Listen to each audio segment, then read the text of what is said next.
भेद कर दो, पुण्य कर्म और तुमने अच्छा सोचा, इसलिए तुम्हारे स्पेस में रहने वाली कार्बन वर्गणा कौन सा कर्म बन गई?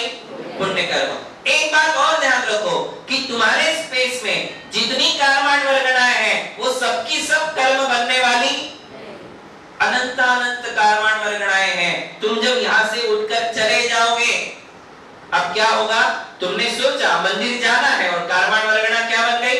कर्म बन गई। ये कर्म कौन से बन गई? वो पुण्य कर्म बन गई। ये कार्बन वर्गणा का कर्म बन जाना ही आश्रव है। बात समझ में आई? सिंपल बात, कार्बन वर्गणा का कर्म रूप से परिणमन हो जाना ही आश्रव है, और कर्म बनते ही साथ वो कर्म तुरंत आत्मा के साथ चिपक जाता है, इसे कहते हैं बंध। आश्रव और बंध इन दोनों को समझना है, इसलिए पहले आश्रव को समझाया। बच्चों की परिभाषा में क्या बताया? कर्मों का आना। कितनी सिंपल परिभाषा है कि तुम मैच खाती है क्या? यहाँ तो आना जाना है ही नहीं। यहाँ क्या है? मेरे ही शरीर में जितना स्पेस घेरा है वही की कार्बन वर्गणा क्या बन गई? कर्म बन गई। और कर्म बनते ही साथ वो क्या हो गई? आत्मा से बंध गई। ये बंध तत्व है। अब क्या होगा? अब तुम इस अपनी इस जगह को छोड़कर दूसरे कमरे में चले गए। ये एक एग्जाम्पल है, हम तो दिन भर इधर उधर होते रहते हैं, किंतु एक एग्जाम्पल है। अभी तुमने ये जगह छोड़ी और तुम दूसरे कमरे में जाकर बैठ गए, तो क्या होगा? यहाँ बैठे थे तब तक जितनी कार्बन वर्गणाएं कर्म बन गए थे वो कर्म आत्मा से चिपक गए, और वो कर्म तुम्हारे साथ जाएंगे। और जो कार्बन वर्गणाएं कर्म नहीं बने वो जहां की तहां रह जाएगी। वो तुम्हारे साथ, रॉ मटेरियल तुम्हारे साथ नहीं जाएगा, वो जहां के तहां रह जाएगा, सिर्फ तुम्हारे साथ जाएगा। तो कौन? प्रोडक्ट। कौन जाएगा? प्रोडक्ट। कार्बन वर्गणाएं वही जो नहीं बनी, जिनका आश्रव नहीं हुआ वो वही रह जाएगी, और जिनका आश्रव और बंध हो गया वो तुम्हारे साथ जाएगी। कब तक वो तुम्हारे साथ रहेगी?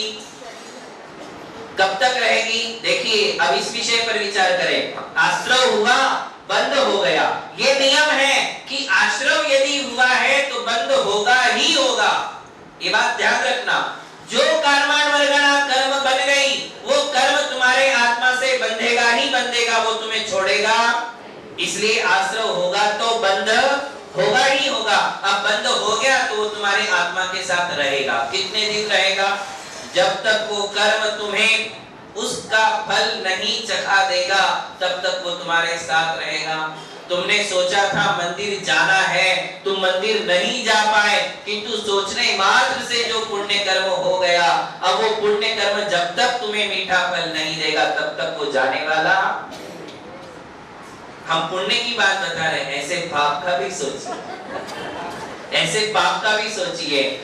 सुबह से रात तक जितनी बार तुमने पाप के विचार किए, अशुभ विचार किए, संसार के विचार किए, गृहस्थी के विचार किए, व्यापार के विचार किए, कषायों के साथ जितने भी विचार किए, वे सारे विचारों से कौन से कर्म का आश्रय हुआ? कार्बन वर्गणाएं कौन सा कर्म बन गई? पाप कर्म बन गई। अब वो पाप कर्म तुम्हारी आत्मा के साथ कब तक बना रहेगा? जब तक वो अपना कड़वा फल तुम्हें देकर के नहीं जाएगा तब तक वो तुम्हारी आत्मा के साथ बंधा रहेगा। ये जो बंधा रहना है, एक ही बार मिला, उस समय बंद हो गया। अब वो जब तक तुम्हारी आत्मा में रहेगा उसे कहते सत्ता। क्या कहते हैं? वो कर्म तुम्हारी सत्ता में पड़ा है। जब तक वो तुम्हारी आत्मा में पड़ा है तब तक तुम्हें कोई प्रॉब्लम नहीं है, बने रहने से कोई प्रॉब्लम नहीं। जब उसका समय पूरा हो जाएगा, जिस दिन पूरा होगा, जिस समय पूरा होगा, उस दिन तुम्हारे लिए प्रॉब्लम हो जाएगी। क्या हो जाएगी? उस दिन उसका उदय होगा। क्या होगा?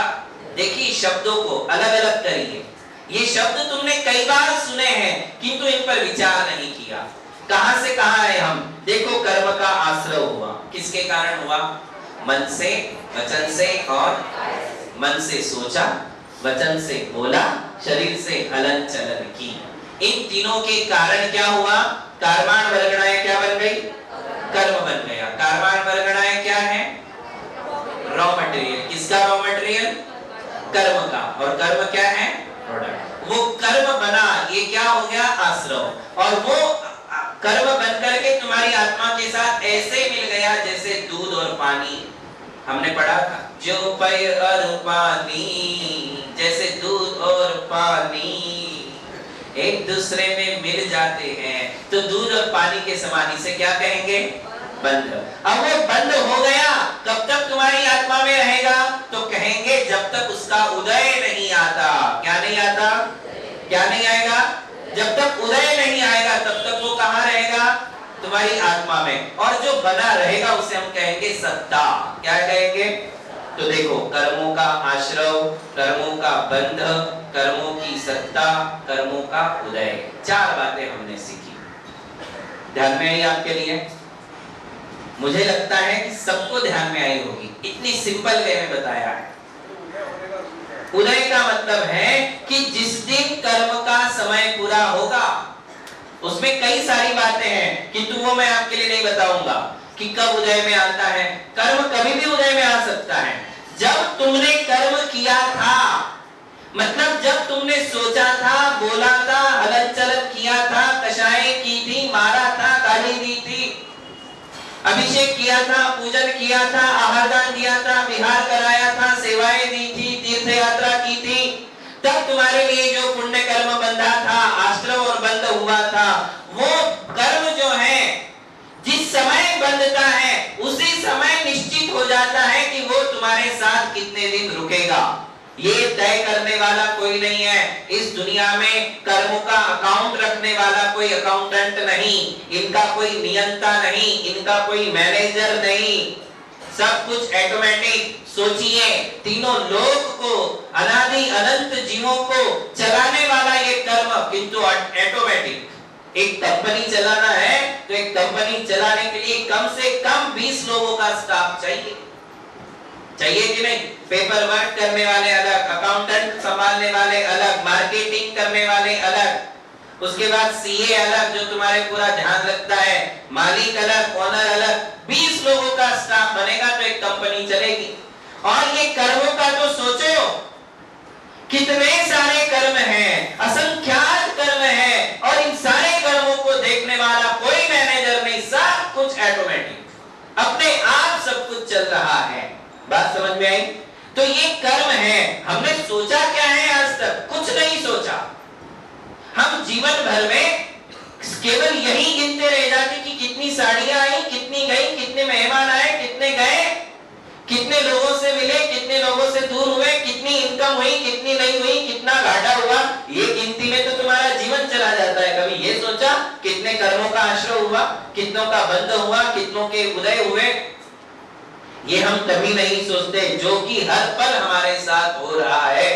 तो मैं कह रहा था कि जब तुमने पुण्य किया उसी समय पुण्य कर्म का आश्रय और बंध हुआ, और जब बंध हुआ उसी दिन उसी समय तय हो चुका था कि ये कर्म तुम्हें कब फल देगा। हो सकता है कि वो तुम्हें 48 मिनट बाद भी दे दे। एटलीस्ट कितना समय बिताता है वो आत्मा में? Minimum 48 minute. 48 मिनट के बाद कोई भी कर्म फल दे सकता है।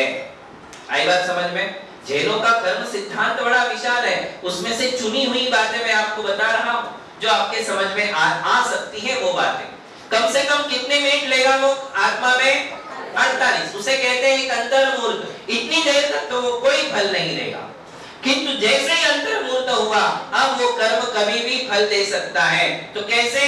यदि तुमने बड़ी तीव्र मन लगा करके विशुद्धि से यदि अभिषेक पूजा की है, कोई पुण्य किया है मन लगाकर, तो कर्म भी मन लगाकर तुम्हें फल देगा, दिल लगा के फल देगा। और पाप भी तुमने दिल लगा के किया है तो कर्म भी दिल लगा के रुलाएगा। ये होता है। ये बात समझे? बात समझ में आ रही? जब तुम विशुद्ध भावना से पुण्य करते हो तो वो कर्म जब बंधता है तो उसमें ये होता है कि वो बहुत देर से फल देगा। देखो, जब तुम बड़ी विशुद्ध भावना से बहुत मन लगा करके पुण्य करते हो तो वो बहुत देर से फल देगा, किंतु उतना ही मीठा देगा। और यदि दिल लगा के धर्म नहीं किया है, ऐसे ही ऊपरी ऊपरी मन से किया है, तो वो कर्म तुम्हें जल्दी फल देगा किंतु थोड़ा सा देगा। कैसा देगा?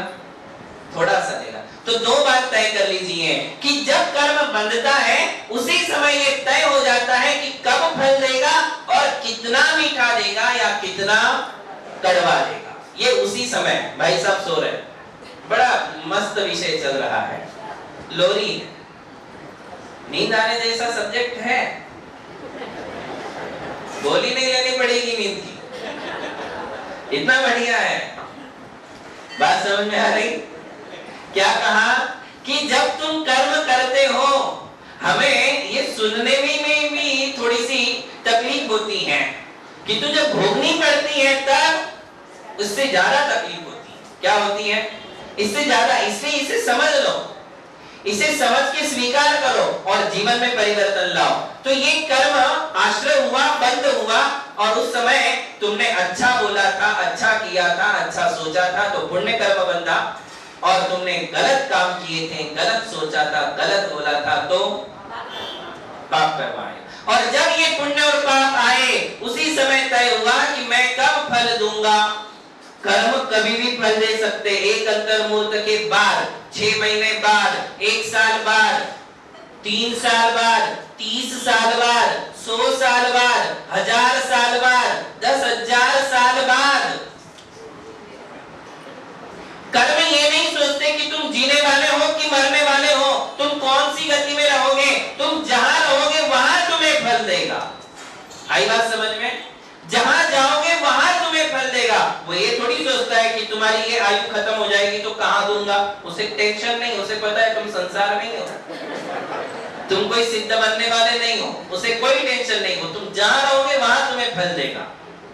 वहां जहां जाओगे वहां तुम्हारे लिए मिठाई खिलाएगा, जहां जाओगे वहां जूते खिलाएगा, दोनों ही खिलाएगा, मिठाई भी खिलाएगा और जूते भी खिलाएगा। इसलिए जूते इकट्ठे मत करो, ये जूते तुम्हारे ही सिर पे पड़ने वाले हैं। मिठाई कलेक्ट करो। किसको इकट्ठा करो? पुण्य को इकट्ठा करो। पुण्य तुम्हें मिठाई खिलाएगा, तुम्हारे लिए अच्छे दिन दिखाएगा, तुम्हारे लिए मित्रों से मिलाएगा, तुम्हारे लिए धन संपत्ति देगा, तुम्हारे लिए जैन धर्म देगा, तुम्हारे लिए साधुओं का सानिध्य देगा, तुम्हारे लिए मोक्ष मार्ग के साधन देगा, वो पुण्य देगा। और तुम्हारे लिए घर बार से बेघर कर देगा, तुम्हें परिवार से अलग कर देगा, तुम्हें अकेला छोड़ देगा, तुम्हें नरक निगोदिया ले जाएगा। वो कौन करेगा? यही तो हमें समझना है। अरे फल दिख रहे हैं, फल दिख रहा है यानी बीज कहीं ना कहीं है, बिना बीज के फल आया नहीं है। हम केवल फलों को देखते हैं, फलों को देख करके मुस्कुराते, फलों को देख करके रोते रहते हैं, किंतु फल से कोई फायदा नहीं है। फल आया कहां से? हमने ही कहीं ना कहीं बीज बोए थे, तभी तो ये फल आज मेरे हाथ में है। वो बीज कौन है? वो बीज है आश्रव। आश्रव और बंध ही बीज है, और ये उदय में जब आते हैं तो फल देते हैं। क्या देते हैं? वो उदय में आने पर फल देते हैं, और जब तुम करते हो उस समय वो बीज बोए जाते हैं। हम मन से बीज बोते हैं, हम वचनों से अपने बीज बोते हैं, और व्यवहार से अपने बीज बोते रहते हैं। तुम हर पल बीज बो रहे हो और हर पल फसल भी काट रहे हो। दोनों चीजें एक साथ हमारे साथ हैं। पुराने जो बीज बोए थे उसके फल आज हमारे पास है, तो हर पल हम फल भी भोग रहे हैं, और आज हम नए कर्म कर रहे हैं, इसलिए बीज भी बो रहे हैं। बीज बोना और फलों को खाना दोनों एक साथ संसारी जीवों के साथ लगा हुआ है। इसलिए हमें ये आश्रव, बंध, सत्ता और उदय, सत्ता को छोड़ दो, उदय को ध्यान में रखो। बंध, आश्रव, बंध और उदय, इन तीनों को समझना है। नहीं समझोगे, यदि खिड़कियां खुली छोड़ दोगे, यदि दरवाजे खुली छोड़ दोगे, हवा कम आएगी, धूल ज्यादा आएगी, कुत्ते बिल्लियां घुस जाएगी, मेहमान कम आएंगे, और महाराज तो कभी कभार आएंगे। बात समझ रहे हैं? इसलिए जब महाराज आने वाले तभी अपनी दरवाजे खोलो, उसके पहले खोलने का नहीं। मेहमान आने वाले हो, बंबई के लोग तो ऐसे ही दरवाजे बंद रखते हैं। या तो मेहमान आने वाले हो उस समय अपने दरवाजे खोलो, और महाराज आने वाले हो उस समय अपने दरवाजे खोलो। किंतु कुत्तों के लिए, बिल्लियों के लिए, चूहों के लिए दरवाजा मत खोलो। यदि तुम अपने शरीर से, वचन से, मन से इनको खुला छोड़ दोगे, खुले सांड की तरह, तो वो सांड कहीं भी भागेगा और पटक देगा। ऐसे ही यदि अपने मन को, अपने वचन को, अपने शरीर को तुम खुला छोड़ दोगे, इनके ऊपर कंट्रोल नहीं रखोगे, इनको अपने वश में नहीं रखोगे, इन्हें पाप करने से नहीं रोकोगे, तो पाप कर्म आते ही रहेंगे, आते ही रहेंगे, और ये इतने इकट्ठे हो जाते हैं कि तुम्हें मालूम भी नहीं पड़ता है कि मैंने जीवन भर में कितने पाप इकट्ठे कर लिए। ये हम सोचते नहीं है, किंतु जब इनके फल आते हैं तो हमें पता है कि सिर दर्द क्या होता है, हमें पता है कि बीमारी क्या होती है, हमें पता है कि यदि घर का खर्चा नहीं निकलता, इतनी भी सैलरी नहीं आ रही है, तो तब क्या दुख होता है, ये हमें पता है। इनसे भयानक दुखों में यदि नहीं जाना है तो हमारे लिए अपने मन, वचन और काया को रोकने का प्रयास करना चाहिए। सारी जड़ें यही है, जड़ भी यही है और फल भी, रूट से लेकर फ्रूट तक हम खुद हैं, हम ही बीज हैं, हम ही फल हैं। तो हमें कौन से बीज बोना चाहिए ये तो सोचना चाहिए ना, ये तो सोचना पड़ेगा ना। और नहीं सोचोगे तो चलता रहेगा, चलता रहेगा। इसलिए आचार्य कहते हैं आश्रव को समझो, आश्रव को बिना समझे आगे कोई गति नहीं है, आश्रव को बिना समझे आत्मा की उन्नति नहीं है। ये आश्रव ही है, यहाँ से ही सब कुछ स्टार्ट होता है। इसलिए पुण्य कर्म और पाप कर्म दोनों के आश्रव को पहचानो। दो प्रकार का आश्रव है, इसलिए दो प्रकार का बंध भी है। पाप कर्म का आश्रव होगा तो पाप कर्म का बंध होगा, पाप पुण्य कर्म का आश्रव होगा तो ऐसा कभी नहीं होगा कि आश्रव तो हमने पाप का किया और बंध पुण्य का हो गया, ऐसा कभी। इसलिए बंध से भी मत डरो, डरो किससे? आश्रव से। किससे डरो? आश्रव में सावधान रहो, आश्रव में ही सब कुछ छुपा हुआ है। इसलिए मैं पाप कर्म का आश्रव नहीं होने दूंगा। क्या सोचना? पाप कर्म का आश्रव में नहीं होने दूंगा, जहां तक हो सके मैं पुण्य का ही आश्रव करूंगा। ये आश्रव में और भी सारी अनेक बातें हैं, वो हम आपको कल महावीर भगवान